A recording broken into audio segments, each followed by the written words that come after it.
Hey guys, welcome to First Time Cinema, where we show people films that they've never seen before.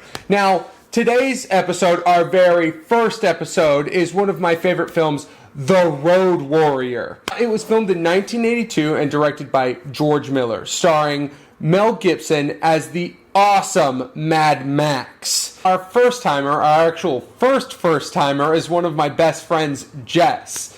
She's been wanting to see this movie for a long while now, and I can't seem to figure out why she hasn't seen it. This movie seems right up her alley. She actually likes a couple other movies that reference this movie a lot, but she's never seen it. So I'm really curious to see exactly what she thinks about it. Oh, and by the way, just in case you can't guess, spoiler warning, we will be talking about major plot points in the movie. Maybe not exactly the end of the film, but we will be spoiling things for you.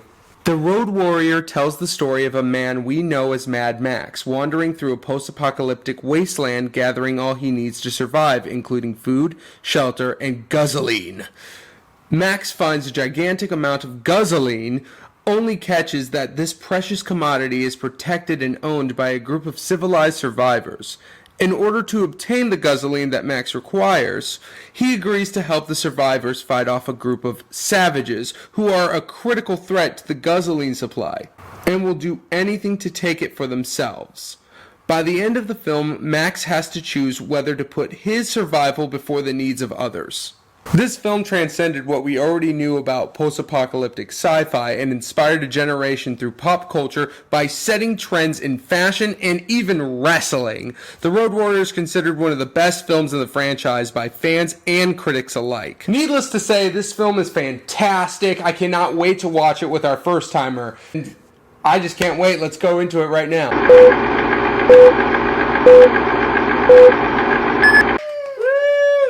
About this for a while. Yeah. We're finally doing it. We've had the movie. Yeah, we've had the movie, we've had it done. As soon as I found out you didn't see this, I was just like, what? First question, which Mad Max movies have you seen before? The first one and Fury Road. Okay, so first Mad Max, which is just Mad Max, and Mad Max Fury Road. Yeah.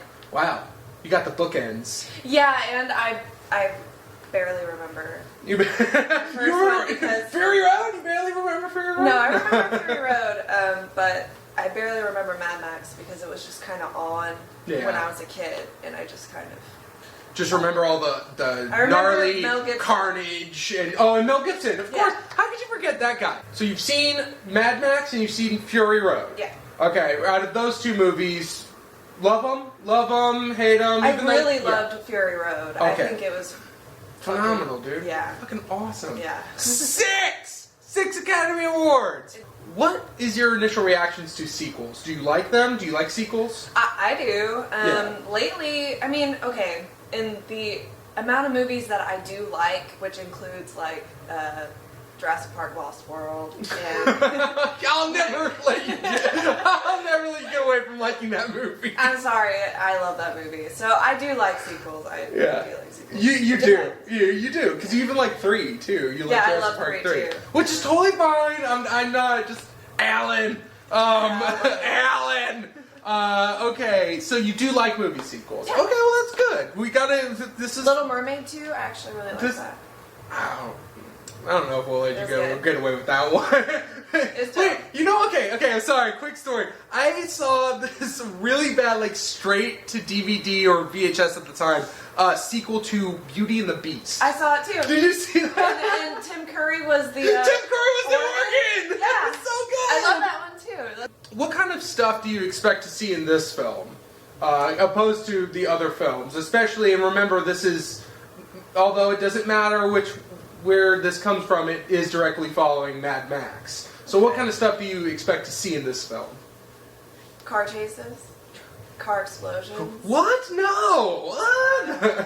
Murder. In a Mad Max movie? And a crazy looking bad guy. Okay. I hate to say, she kind of nailed it. What do you expect the story to be about? They're very simple, and you know that. These Mad Max stories are super simple. He's looking for food. Might as well. Like, I expect Fury Road, or the sequel to Fury Road to be that. It's just like I gotta go pick up this wrench. that I left on the other side of the desert. Only and boom. wrench. Yeah, That's the only wrench in the world. That's what the next movie's going to be about. Yeah. They're too simple. They're so simple, but they're so great. Okay, I'm done with the questions. I got one more to ask. Okay. What we like to do on the show is ask you to pre-rate the movie. Like, what do you expect? How do you think you're going to like it out of 5 stars? 5 stars. Okay. How do you think you're going to like the film? Well, Mel Gibson Young is in it, so immediately 1 star.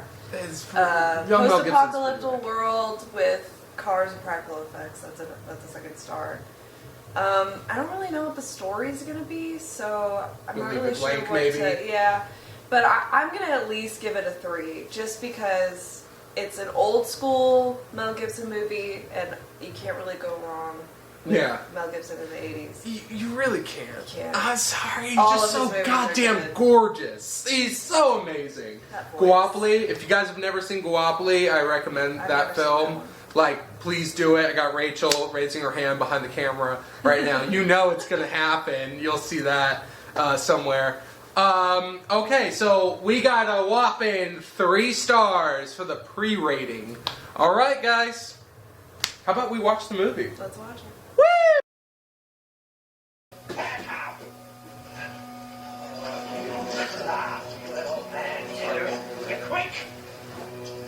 I love the clothes.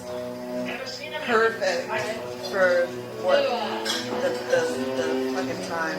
What happened?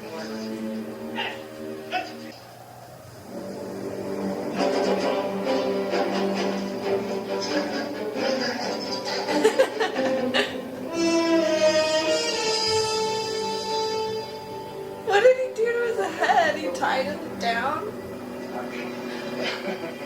Oh my god, that's fucking awesome. That's great.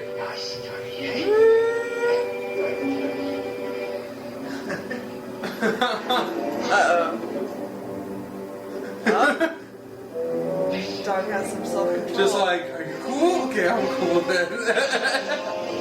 Dog is just blowing my fucking skull off. I don't want to watch him eat dog food. Oh, God. It looks like real dog food.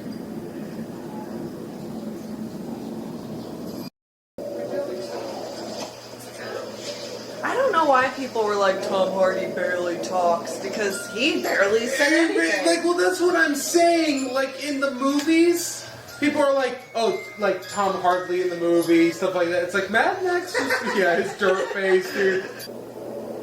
You want to get out of here?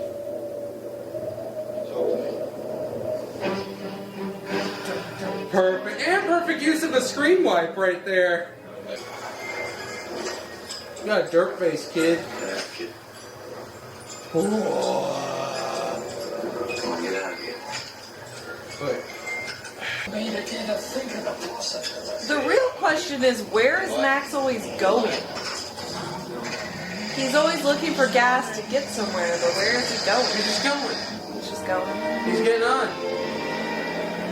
That's why they need gas. It's because that's what everybody's doing. They're just driving around. Yeah. That's all they can do. They don't want to do That's anything. literally the point. Like, No. No, please. Please don't kill the dog. Please don't kill the dog.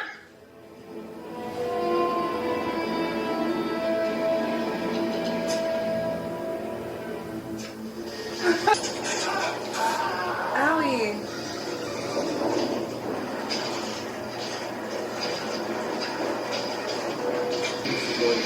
So cool.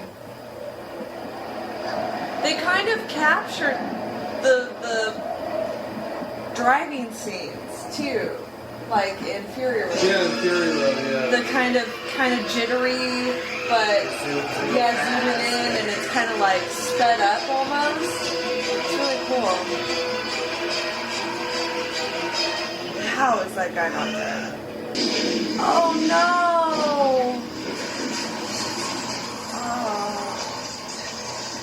Hey, he's still alive! Holy shit!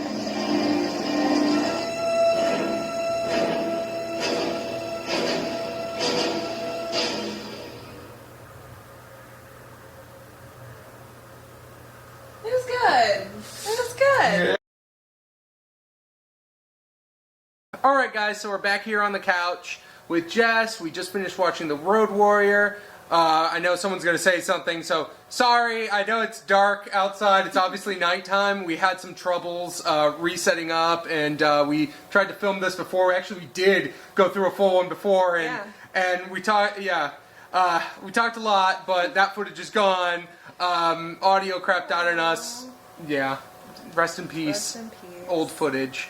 I know you've been hyped for this film for so long. You've had so many chances to see it too, but just like we never got around to. And I've been wanting to show you this film, and for a reason. But I'll get into that later. So let's just go first question. Okay. The basic one. What did you think? What did you think of Mad Max? I loved it. I thought it was great. It still carries over into the new movie. Yes. Where they didn't really change anything. And it was just so awesome to see practical effects, live through practical effects again, because we don't see that very often anymore.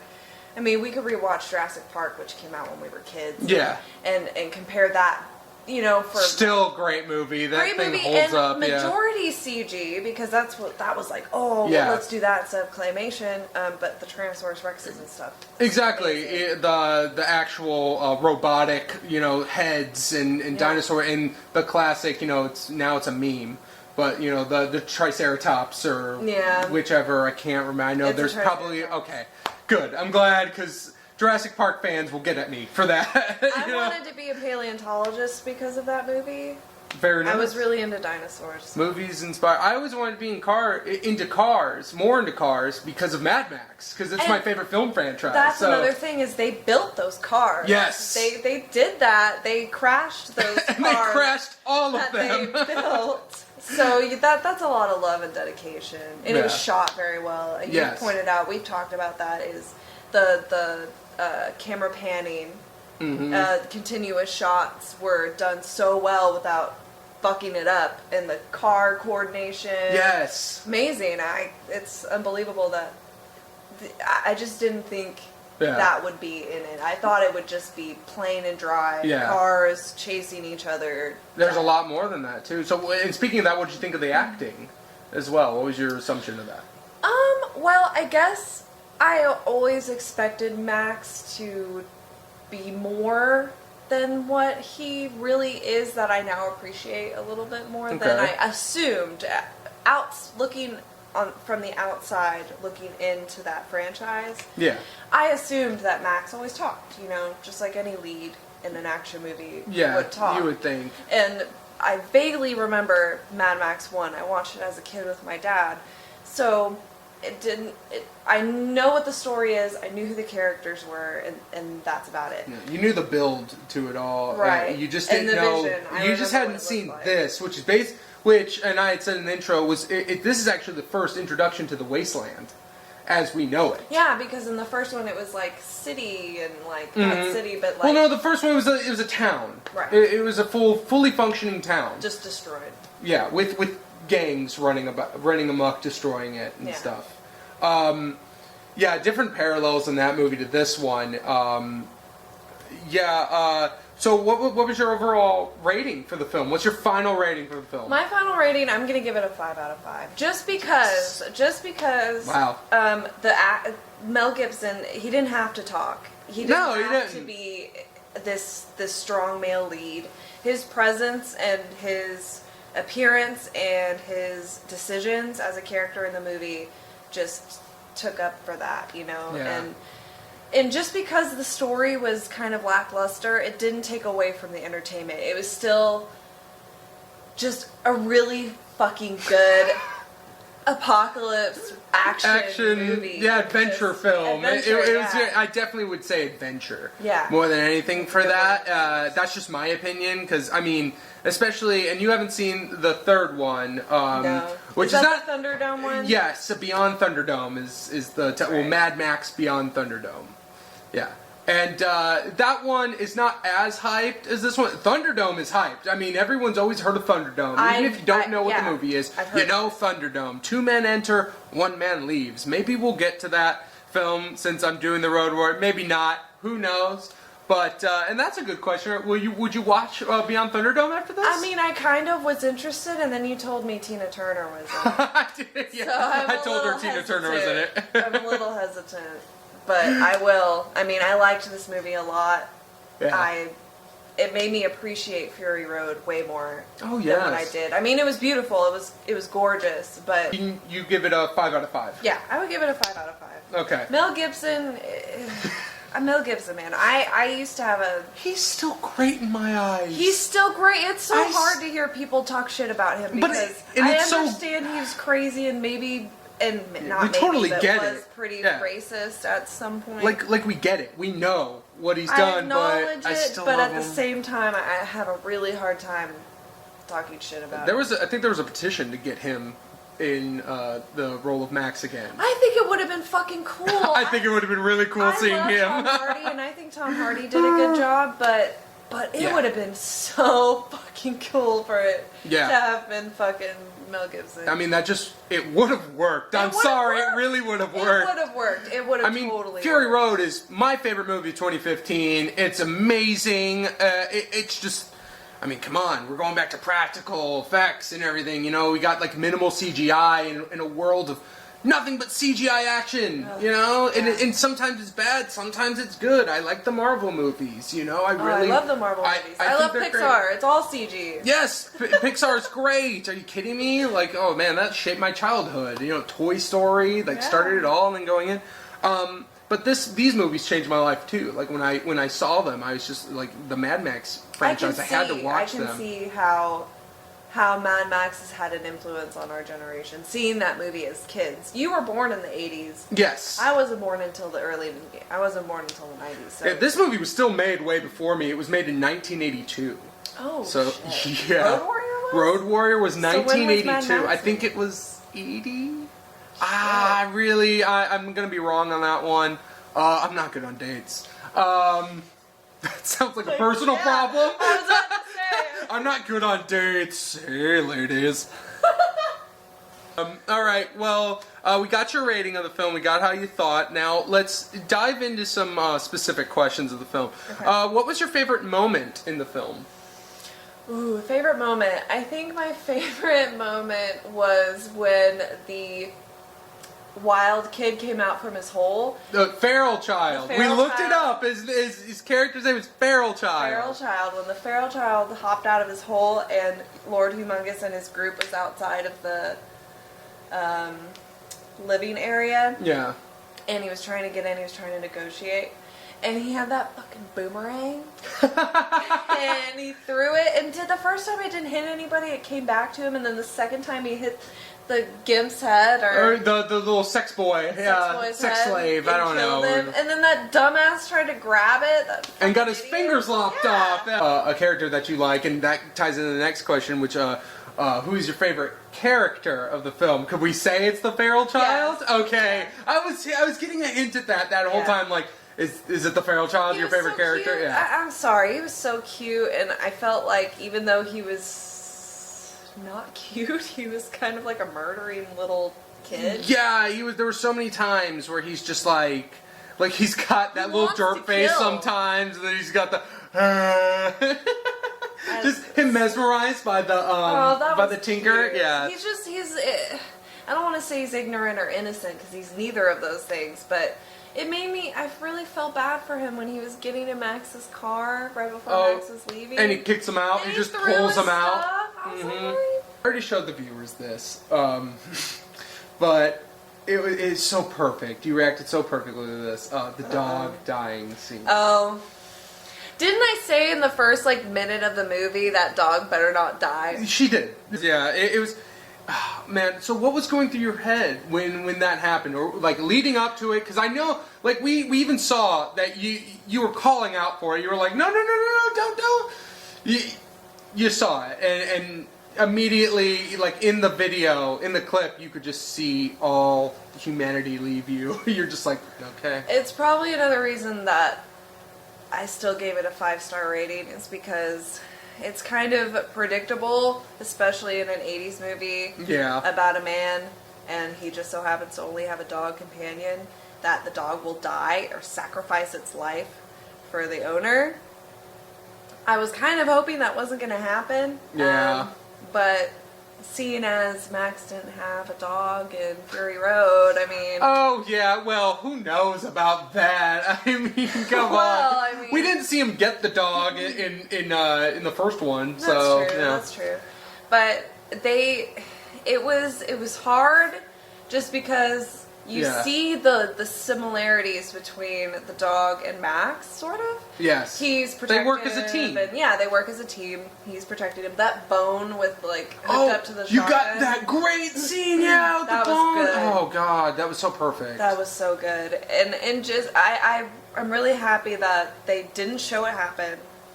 You do hear a poor little cry, but you don't see an arrow going through the dog. No, you don't see the dog after as well. You don't see the dog dead, which is very nice.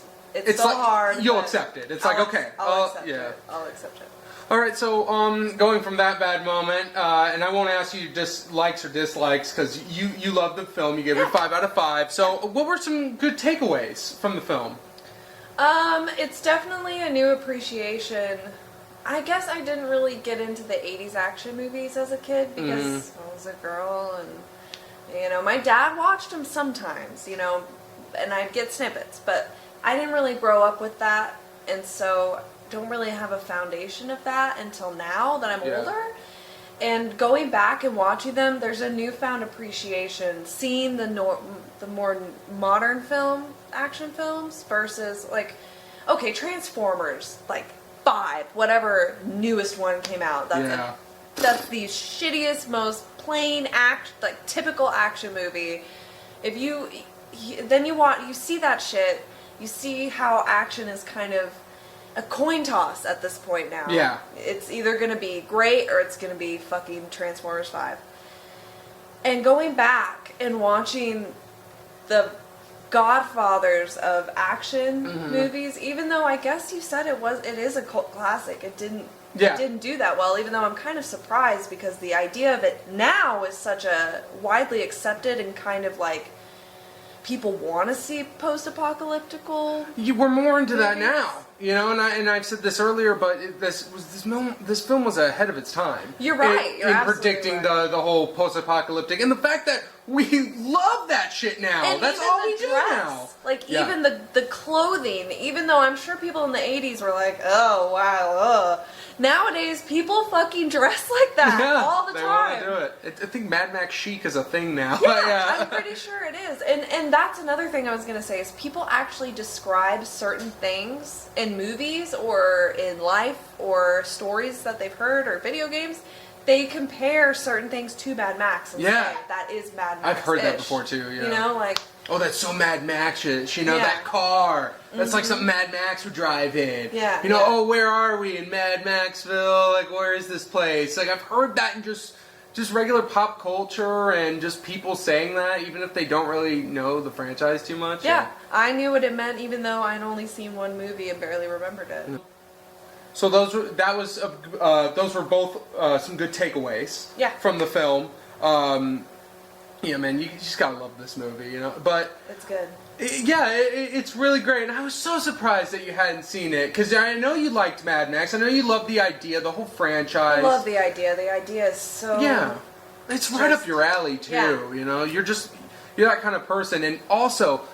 I gotta tell you I don't think I've told you this, but the main reason I wanted you to watch this film is because your favorite film, I don't know if it's still your favorite film, but your favorite film was directly inspired by this film.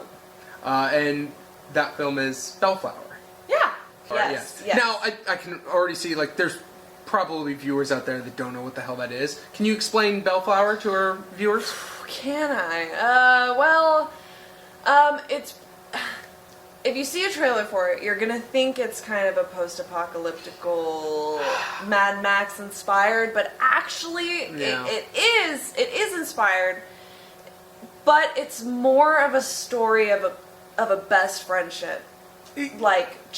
Ultimate camaraderie between two guys, and it's really sad, but it's trippy too. it is very trippy. There's so Prepare. much, dude. You gotta pay attention. Yeah, and do not look up the trailer, because I'm just going to tell you right now, I have a different feeling about this movie because the trailer ruined my expectations. I thought it was a Mad Max movie. I thought it was a Mad Max movie. I straight up thought I was going to get a post-apocalyptic, like, going mad into that world. Yeah. And they even mentioned Mad Max so many times in the trailer, so I'm like, this is going to be... And they mentioned it so many times in the movie, but that's just... what inspired the two characters to build this car. Yes, and that's something that's a foundation of their friendship.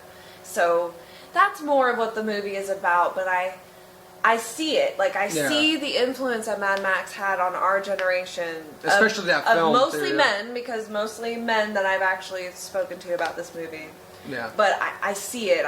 And now I see it much clearer why it brought those two friends together in Bellflower. And it's weird, I'm not a gearhead, but I fucking love Mad Max, you know? I'm just not into cars. I'm not into cars. You don't need to be. Well, those guys, the guys who made Bellflower were, and they fucking built a car! Like, you gotta look up Medusa. Look up Medusa, please. Is there a specific thing to enter? I think she's a 1976 Buick Skylark. But they will also, the director and main character, Evan Gladell, and his best friend, they will make you a Medusa car for, I believe, $30,000. It might be $60,000, but they will build you a Medusa. They won't call it a Medusa, but it will have a flamethrower. It will be an old classic car. And I guess you get to name it whatever you want. But yeah, they will build it for you. I want to so bad. Winning the lottery, get the Medusa. I think I'm going to save about $30,000 right now. Right? I always thought, I was like, it's so funny she hasn't seen Road Warrior. Because they mention it so many times in the movie. Yeah. Lord Humongous is quoted in the beginning of the film. Yeah, on screen. Yes. The quote. And it's perfect. I think I always knew it would tie those that fandom for you. It did. Like, it would really be like, and it would, project that movie in good standing with you. Yeah. Even more so. I mean, you love that movie, you know, and that's one of the reasons why I had you out here. And you know what? I'm so glad. I'm glad you enjoyed the film. We had so much fun filming all this and doing this, and it was great. Thank you so much for coming by. Catch you next time, guys. I can tell you, in the next episode, I can announce what we will be viewing, and it's with my good buddy, our good friend Clint. He will be coming out here, and he will be watching, for the first time, Akira Kurosawa's Seven Samurai. Yes, that's gonna be good. That's just gonna be a great film. Well, okay, guys, bye. Bye, guys. Bye.